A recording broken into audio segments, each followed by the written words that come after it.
Allora, direzione Nuraghe Sakwa Secis.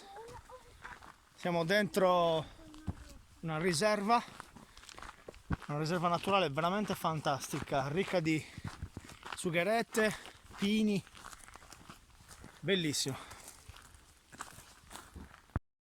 Ecco amici, le campagne, le montagne di Muravera, bellissime, rigogliose.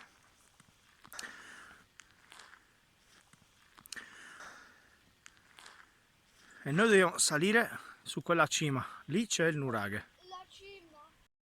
Ragazzi, siamo arrivati in cima a questo nuraghe, è meraviglioso, meraviglioso. Ecco qua, guardate che mura ragazzi, guardate, perfette, perfette, la perfezione dei filari, incredibile ragazzi. Guardate cosa dominava questo nuraghe, su che paesaggio, incredibile.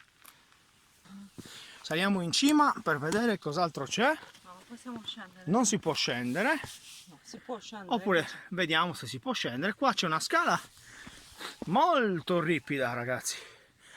3, 6, 9, 10, circa 12 gradini posizionati alla perfezione, come solo loro sapevano fare, in una scala elicoidale che finisce in un, chiamiamolo mezzanino,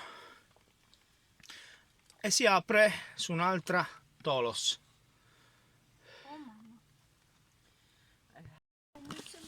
Ok, no, l'hanno messo in proviamo a scendere. Scendo prima io. Veramente Veramente ripido ragazzi, si fa fatica.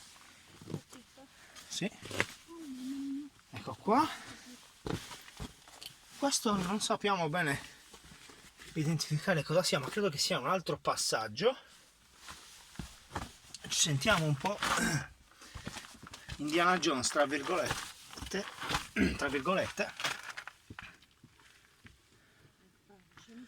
sembrerebbe una specie di silos, qualcosa del genere, non abbiamo idea. Sicuramente è crollato, quindi qua si poteva camminare, non c'era quel buco. Ecco, attraversiamo quest'altro corridoio, ma qui non entriamo perché, come vedete, la Tolos è stata messa in sicurezza, quindi le travi sostengono le spinte e non ci fidiamo, però ve la mostriamo comunque. Davvero bella. Vediamo che c'è un'altra nicchia su questo lato, vediamo se ci riusciamo con lo stabilizzatore. Sì, eccola qua la nicchia, davvero bellissima.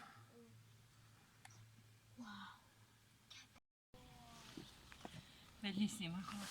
Manca solo un pezzetto ed è intatta. Che bello!